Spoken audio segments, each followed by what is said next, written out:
Hello, and welcome to today's lecture on skepticism, part 1. Today we'll discuss Humer's article on 3 arguments in favor of skepticism, and then on Thursday we'll discuss Robert Audi's response. So the first thing to do is to distinguish between 2 types of skepticisms. The first one we can call modest skepticism. According to modest skepticism, there's no good reason to think that external objects exist. So most of us, I think, believe that if we were to close our eyes, that the objects in our environment would still exist, right? Or if humans were not around, that trees will still exist and look roughly the way they look, and rocks and so on and so forth, right? Well, according to these arguments, there's no way for us to actually know whether external objects in that way exist. So that's modest skepticism. Bold skepticism says that there's not even good reason, not only for believing that external objects exist, but to believe anything whatsoever, right? So bold skepticism just makes a universal claim about any kind of thing, including ourselves or our perceptions or anything whatsoever. Now, as I'm going to show, there is a close relationship between bold skepticism and modest skepticism. And in particular, that modest skepticism the argument in favor of modest skepticism can often come in to support bold skepticism, but I'll highlight it when we get there. All right, so let's start with the first argument, which is the infinite regress argument. So let's formulate it in its entirety, and then we can discuss it further, premise by premise. So the first premise of this argument says, to know something, one must have a good reason for believing it. Okay? So it is a necessary condition on what it means to know something. Premise 2, any chain of reasons must either A, be infinite, B, be circular, or C, rest on a belief with no reason. Okay? So again, we'll discuss each of these in order, but let's just lay out the whole argument so we see where this is going. 3, an infinite chain is impossible. So now it refutes each of these options. So the first option about the nature of reasons is that a chain of reasons must be infinite, but an infinite chain is impossible. Circular reasoning cannot yield knowledge, right? We know this from our exercise during our first class on the logical lesson. And 5, beliefs without reasons cannot yield knowledge. In fact, this is contradicted by number 1. But if this is the case, then it follows 6, therefore I cannot know anything, which is again the bold skepticism. Okay, so let's think about each one. So first, premise 1, to know something, one must have a good reason for believing it. So the first thing to notice is that first, to know something, one must believe it, right? So when you think about attributing knowledge to people, like to your parents or to your teachers or siblings or whoever, when you say Sally or Eric knows X, you are saying that they believe X, at the very least. Now, as we'll see in a second, you're not merely saying that they believe X, but you surely are saying that not merely that they know X or believe X, but that they also justify it. But anyways, at the very least, you're saying that they believe it, right? You cannot know something without believing it. It's like me saying, oh, I know that there's a piano behind me, but I don't believe it. That does not make any sense. Or I believe there's a tree outside my house, but I don't believe it. That just does not make sense. Knowledge, to be in a state of knowledge, is for you to believe something. However, it is not merely to believe, right? So you have beliefs, and then you have, or mere beliefs, and then you have knowledge, which includes beliefs. But knowledge is different from mere beliefs, right? And the example that Humer gives is adequate. Suppose that someone comes to you and says, I believe that the world will end in 2100. In 2100. As a hunch. And you ask him, well, what reason do you have? He's like, I believe it. have a hunch. Well, you would say, I believe you that you believe that, but you wouldn't say, oh, that person knows that the world will end in 2100, right? So knowledge differs from mere belief, right? We should also point out that knowledge also differs from mere true belief, right? So obviously in the example of the world will end 2100, most likely that's false, right? But even in a case in which it were true, knowledge still differs from a true belief. And this comes from actually Plato. So Plato considers an example of a jury. Suppose, for example, that you guys are all jurors in a criminal case. Maybe somebody murdered another person. Let's say John murdered Sally. And you guys are jurors. Now, as a matter of fact, John did murder Sally. Okay, so that's a fact. But suppose that the prosecutor or the crown that's trying to provide reasons to the jurors why John murders Sally, suppose that the crown doesn't have any evidence, right? There's no gun, there's no videos, there's no witnesses, and so the lawyer or the prosecutor again just uses persuasive techniques, emotional appeals to convince the jurors that John is guilty. And suppose that they do believe it, right? In that case, their belief is true, right? As a matter of fact, John did kill Sally, and they believe that he's guilty. But do they know that John killed Sally? And according to Plato, the answer is no.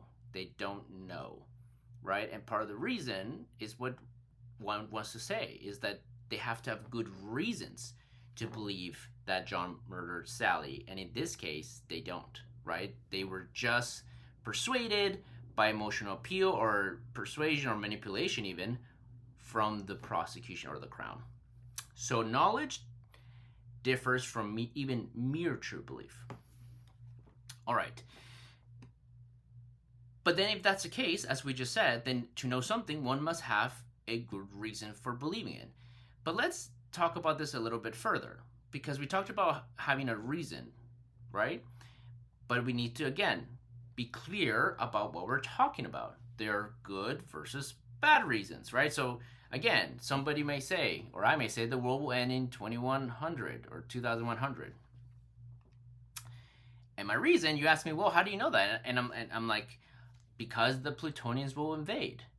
Well, even though that is a reason, right, I'm technically justifying my belief, it's a terrible reason, right? And so for you to know something, you have to have a good reason, right? But even if you have good reasons, this is where the infinite rigorous argument takes off. So now let's suppose that we're talking about only good reasons, okay? So suppose that you say that you know that there's a tree outside my window. So maybe you're in your home right now watching this video, or maybe on campus, and you look outside and you see there's a tree outside my window. Okay, and I ask you, well, how do you know that there is, what do you believe this? And you might say, well, I mean, I see the tree through the glass, right? Like, I'm looking right now, I see it. But then I might ask, well, or you say, because I see the tree through the glass. And I'm asked, well, how do you know that your sight is reliable, right? And you say, because in the past, when I've seen things through glass, they've really been there, right? Like, normally when I see things through glass, normally they're there. Okay, fair enough. That seems like, these are all good reasons, by the way, right? We're assuming good reasons, and these are good reasons. But then I might ask, well, how do you know that your vision will I know it's been reliable in the past, but how do you know it's going to be reliable in the present and in the future? Right?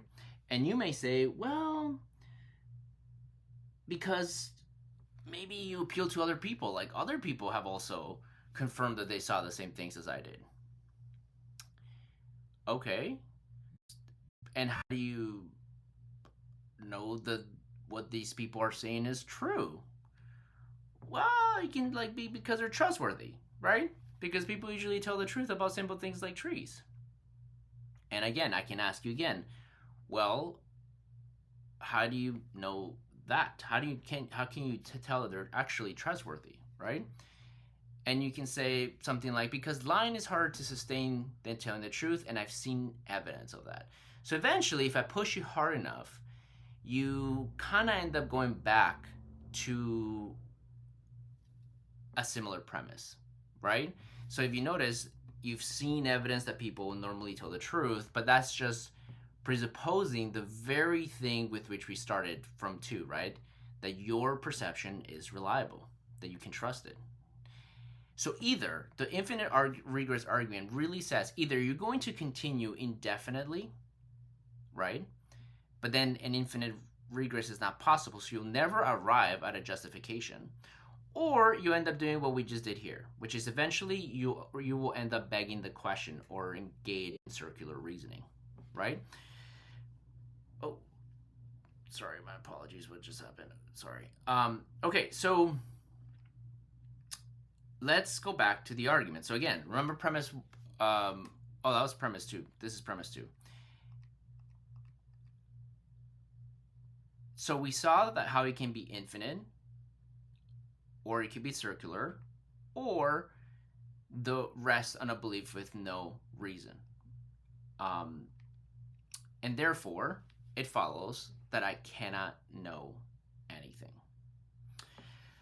Okay, so what most philosophers will challenge from this argument is this premise, the very first premise, which is to know something, one must have a good reason for believing it. And what they will appeal to, and we'll discuss actually next week, I believe. I think next week we'll start Descartes. And Descartes will be one of those philosophers. So you can think about this argument when you're thinking about Descartes.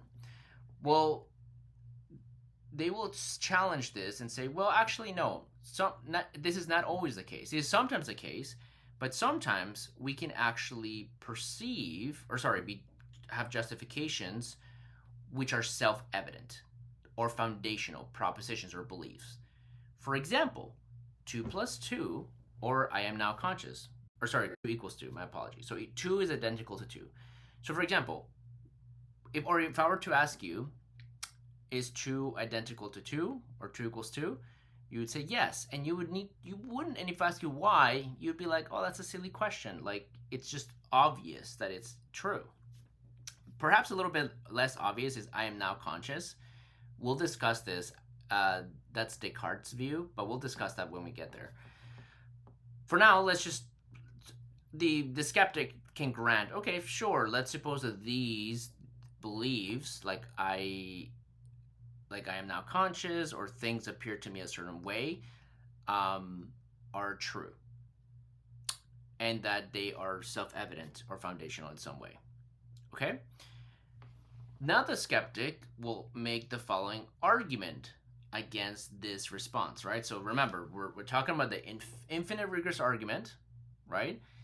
This is the response from the person who wants to reject skepticism and say, no, some of our beliefs depend on self-evident or foundational beliefs.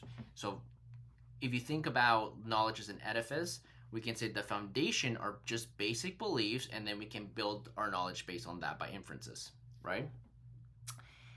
And then the skeptic is going to respond to this argument by the following argument. So suppose that these foundational beliefs, let A be those foundational beliefs. So 2 equals 2, or I am now conscious, or things seem to me a certain way. Let's just assume that those are foundational beliefs, and then let's call them A. Okay? But you must be able to distinguish these foundational beliefs or self-evident beliefs from just arbitrary assumptions, like there's a 12-headed purple dragon on Venus, right? That is just an unwarranted assumption or belief, right, that somebody can have. That's not supported by anything. And surely the foundationalist, or the person who's answering the skeptic by postulating basic beliefs, will want to make this distinction, right? Like, no, self-evident beliefs are different from just arbitrary assumptions, right? So let these arbitrary assumptions be B. Okay? Now the skeptic says, okay, so you want to make a distinction here, but let's see if you can actually make sense of this. So suppose A has F and B lacks F. Now F, you want to make a distinction between these two, right? Foundationalist, says the skeptic. Well, whatever it is that makes these beliefs foundational as opposed to arbitrary, there must let that feature or property be F, right? F is whatever it is that makes these propositions, again, basic or foundational, and that's the kind of feature which these arbitrary beliefs will lack, right? So suppose A has F and B lacks F, okay? Now, there's two options for you. Either I am aware of F or I'm not. And that's just true by definition, right? Because either you're aware of F or you're not aware of F, right? Now, if I am unaware of F, of this feature, then how can its presence warrant A? That is, if there's something about these beliefs that has this feature F, which makes them self-evident, well, if I'm not aware of that feature which makes it self-evident, then it doesn't matter whether it has F or not. Like, that surely cannot warrant my belief, right? Make my belief self-evident if I cannot even perceive this property, right? Okay. But then the other option is if I am aware of F, that is, if I am aware of this property which these special propositions, foundational propositions have, then I accept A because I'm aware that A has F, right? If F is what makes these propositions, again, different from arbitrary assumptions, then ultimately I'm accepting A because I am aware that A has F. But the problem is that, remember, A was supposed to be foundational at the bottom, but it ends up being that I'm actually believing A because A has F. Do you see? And so the skeptic can really conclude that it's incoherent. Like, A is not actually an infinite, or sorry, it's not an actual foundational belief, right? There's no such thing as foundational propositions that can be justified by other beliefs, right? Foundational, by definition, you're not supposed to need other beliefs to justify, right? But yet it seems like, in this case, these foundational propositions do. And in which case, ultimately, it's really an argument against the coherence of foundational beliefs. All right, so that is the argument. Okay, now we're going to jump into the second argument, which is called the problem of the criterion. And to help us illustrate this problem, let's start with an analogy.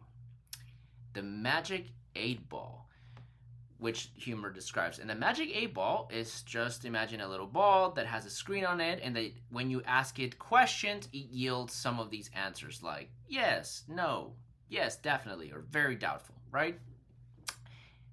Excuse me. And suppose that you have a friend who loves this ball and really believes that it gives the right answers, that's clairvoyant, especially with regards to future events. And you ask your friend, well, how do you know that it's telling you the truth? And your friend turns to you and says, you're right, that's a good question. Well, let's ask it. Hey, magic 8-ball, are you telling me the truth? And then it says on there, yes, definitely. And he goes, look, yes, the magic 8-ball is telling me the truth. What would you say? Will you be like, no, that's begging the question, that's circular, you cannot tell me that it's reliable based on the actual output, right? And in the same way, a skeptic can push the argument against your senses and, quite frankly, all your other capacities, right? But let's start with your senses. So what are the senses?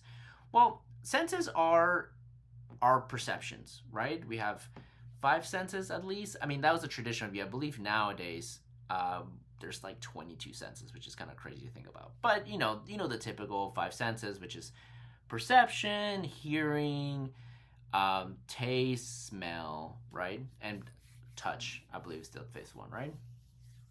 And so you wonder, and so that's perception, right? And then we have cognition, which is our ability to think or believe or judge, right? Now notice that our senses are representational, meaning that we represent things being a certain way, right? Like I can see the tree outside my house and I'm representing there being a tree outside my house. I can also maybe hear the tree, right? If it's loud enough, right? I may be able to smell the tree. So all our senses represent the world being a certain way, right? And our thoughts or our cognition also represent the world being a certain way. Like, right, I can perceive that the tree's outside, and that's a perceptual state, or I can believe that the tree is outside. And both my belief and my perception have the same content, right? They both say tree outside. Now, obviously, it's different to perceive a tree versus to believe it, but notice the representational content of both our cognition and our perceptual systems. Okay, good. All right, so our senses reliable, right? And again, we have cognition, we have memory, we have introspection, we have all of these other capacities, right? So here's the argument that the skeptic will push. All beliefs are formed by some method, either through the senses, reason, memory, or introspection. Okay? A belief is justified only if I know the method used is reliable. That's premise 2. Okay? So premise 1, all my beliefs are formed by some method, senses, reason, memory, introspection. Premise 2, a belief is justified only if I know the method used is reliable. Premise 3, I cannot prove a method's reliability using that same method, right? If you suppose that the skeptic came to you and he said, how do you know that your senses are reliable? And you go, oh, you know what? Let me go get my eyes checked and my hearing checked and perhaps my smell as well. And you go to the doctor and they test you and they say, yeah, you have good sight and your hearing's pretty good and your taste is pretty good. What would the skeptic say to you? Is that a good reason to think that your senses are reliable?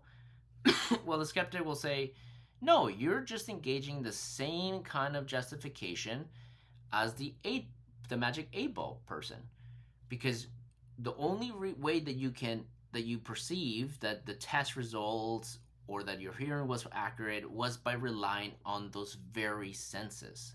So your mode of justification in that case is exactly like the mode of justification of the person who believes in the magic 8-ball.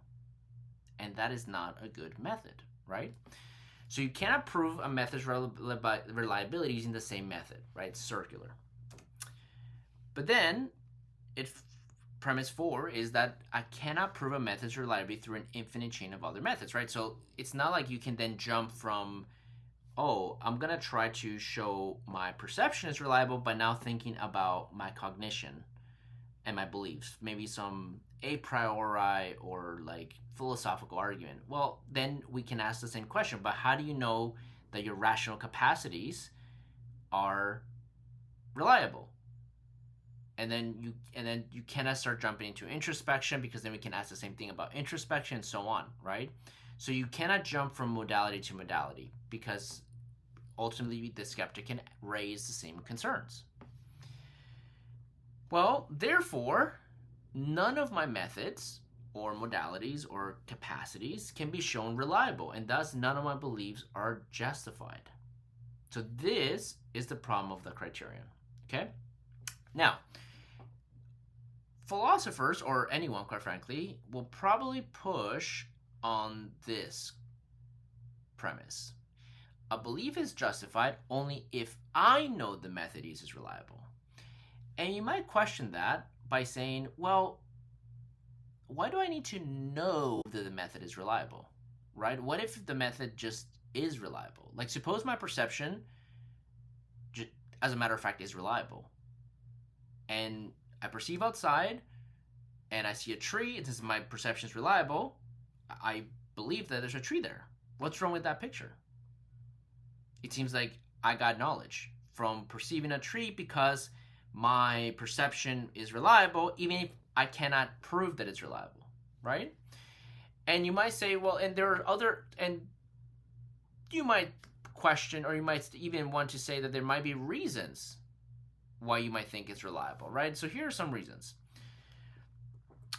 For example, there's a good track record in everyday life that my perception is reliable. Like you see a chair, right? You sit on it, like you first see a chair, and then you go to sit on it, and it supports you. You don't fall to the ground, right? Like it seems like it was accurate, and you see that you all throughout your day. You walk outside your home, you drive maybe, or you take the bus, and your perception seems to be consistent with your interactions, right? It's not like you're bumping into things or hurting yourself or hurting other people, right? So you might say that seems like it makes it the case that it's reliable. You might even talk about cross-checking across modalities, right? So not only so your perception and your hearing and your smell and maybe your touch all seem to be congruent or consistent or coherent, right? Like you see a dog, you hear it's barking, that's different modality, and you feel the fur, and they're all consistent, right? All the modalities seem to be representing the same event, right? And that seems to suggest that they're reliable. You might even talk about intersubjective agreement, right? Like not only do I see my dog, but my partner, my spouse sees the dog, my kids see the dog. If you were to come over, you would see the dog, right? Or the car, right? That's the example. We all see the red car. We can all tell each other, did you see that red car? Yes, I did. Did you see that red car? Yeah. So we have like intersubjective agreement about what we perceive. And you might think, okay, well, these seems like good reasons, right? And if that's the case, then can we reject the argument from the skeptic? And here's where the modest skepticism comes in a way to kind of support the bold skepticism. Because this relies on the idea, see, all of these beliefs that we just discussed assume rather than show that when I talk about seeing the chair or feeling it or sitting it or hearing the dog or seeing the dog or feeling the dog, that those are accurate descriptions of external objects, right? As opposed to just mental images. And this is where the third argument comes in, as it were, to save the skeptic. Because how do we get outside our head? So let's make sure that we all understand what's going on here. When you perceive something, what it is that you are perceiving in a way. So here's an argument to suggest that what we perceive are really mental images, like mental things, that we don't actually perceive external objects that are independent of our perception, right? So premise one, this is from, I believe, from Locke was one of the first ones that used this example, maybe others. But grab your finger and put it in front of you, right? Now look at your finger. Okay, there's one finger. Now if you shift your focus to look to the background, especially if you're looking at a distance, you'll notice that now your finger splits into two, right? It's a double image, right? Okay, so that's premise one. As you focus, so as you look at your finger and your focus shifts to the background, the finger-like thing you are seeing splits into two. Okay? Premise number two. But no physical object actually splits in two at this time, right? Nobody's going to say that I have two fingers and then one finger and then two fingers, right? So no physical object actually splits into at this time. Therefore, the thing you're seeing is not a physical object. So my finger, even when it's not splitting, cannot possibly be a physical object, because if it were, that means it split into two, but it didn't. So it's not a physical. What I'm perceiving now as my finger, it's not a physical object. And this is an assumption. Well, it's not a physical object, so it must be a mental image that my mind is representing, right? And therefore, what you're directly aware of in perception is a sense datum. We call this a sense datum, something that it's in our mind and not the actual physical object.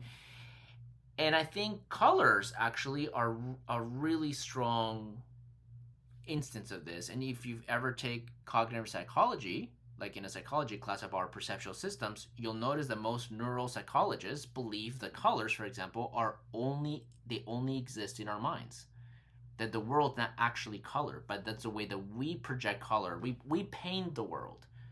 And our painting of the world is really an interpretation of the spectral properties of things, like the way the light shines and the different wavelengths that it has, right?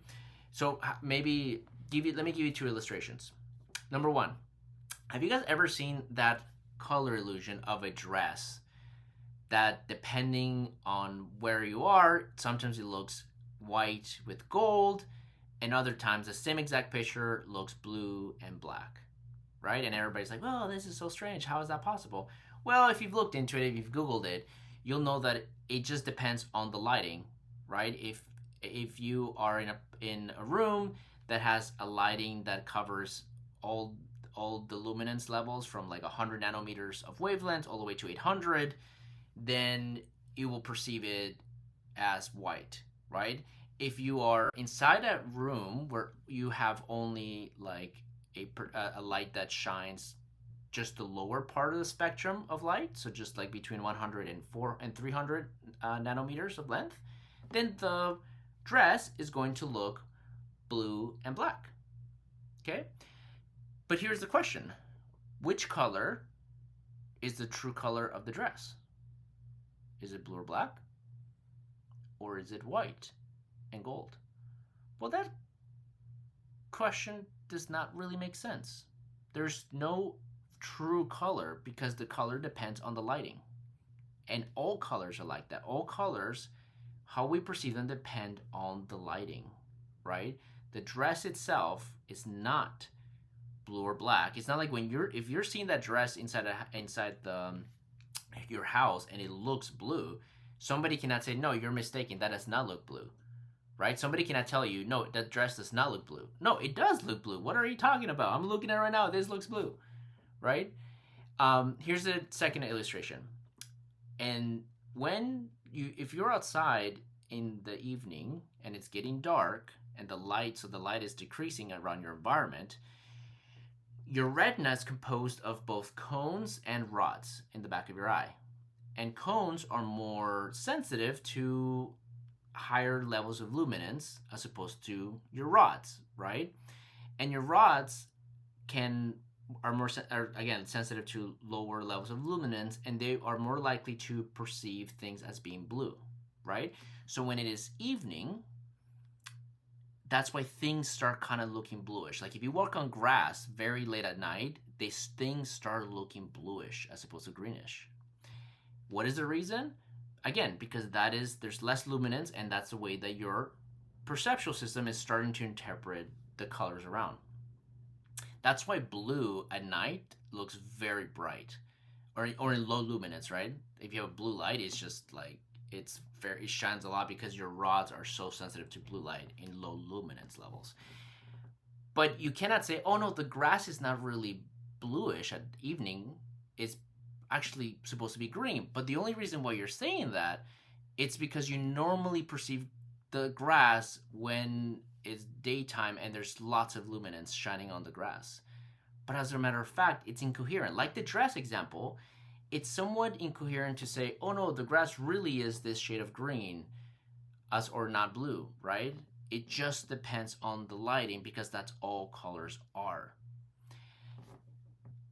Now, obviously, that example from neuroscience is about colors, and it's obviously limited. It doesn't extend necessarily to like physical objects, but we can see how that thought could naturally be extended to objects, right? And how in this example it does, right? If physical objects or what we perceive. So if we represent not merely colors in our head, but also like the shapes and the textures, that everything is in our head, right? And if that's the case, then this creates the problem that we were just discussing, because the reliability of our senses does not actually tell us anything about our objects, right? So here's where we are at. So it seems like when we perceive things like colors or shapes, that we're just perceiving things in our minds, not things in the external world. But if that's the case, but here's the thing though, you could say that may be true, but like the objects in the external world are causing our perceptions, right? Like there's a reason why every time I look at the tree over there, it always causes green sensations, right? Or when I perceive the grass during the daytime, it always causes green perceptions in my mind, right? Like there seems to be a correlation between external objects or not. And that's plausible, and I think the skeptic will grant you that. But then the next question is, so what? What can you infer about that? Can you infer that the external objects resemble your mental objects in any way? Is that what we're trying to do?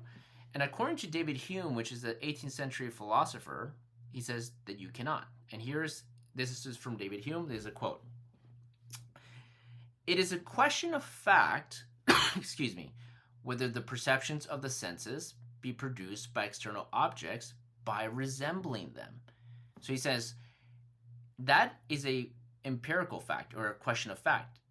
Is it true, like it's either true or not, that the external objects in the world resemble the mental images that they cause? That's a question of fact. And then he asks, how shall this question be determined? That is, does my perception of green resemble the actual color of the tree? How shall I determine this question? Hume says, by experience, surely, as all other questions of a like nature. All questions of empirical nature are always determined by observation, right? But here, says Hume, experience is and must be entirely silent. The mind has never anything present to it but the perceptions, and cannot possibly reach any experience of their connection with objects. The supposition of such a connection is, therefore, without any foundation in reasoning. So all that we ever perceive are perceptions, right? And since by hypothesis, we cannot perceive those external objects which cause our perceptions, we cannot know anything about those objects. In fact, Hume can go even further. He actually doesn't even think that we can even say that external objects cause our perceptions. Because think about any causal relation that you may observe. So you may observe that a car drives across the street, right? Or that if I drop my phone, that it will make a noise on the surface of my table. All of these are just perceptions. Like we only ever perceive the cause and the effect. And we'll talk more about this in a few weeks when we talk about Hume in particular. But notice that we for every causal relation that we observe, we always perceive the cause and the effect.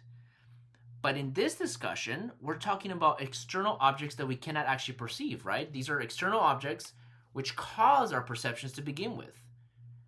But why think that even exists? Everything we perceive are just causal relations between two things we perceive in the first place. So from this, we can formulate the following argument. Premise 1, to know the physical world, I must know my sense data are caused by the physical objects. Premise 2, to know that A causes B, I must directly experience both A and B. This is the point I was just making. Like whenever we perceive a cause relation, it seems like we always perceive the cause and we always perceive the effect together. But I only ever directly experience sense data, right? The images in my mind, not physical or external objects, right? Remember the distinction. Therefore, I cannot know that physical objects cause sense data. And since we cannot know that, so this is the soft skepticism argument, right? But notice that, remember that when we were trying to respond to the bold argument about the reliability of our senses, we made use of this assumption, right? That, oh yeah, my perception is pretty consistent and it seems to be consistent with you. And we just assumed that that reliability of our senses had to do with external objects. But as a matter of fact, the skeptic says we cannot actually make use of that assumption.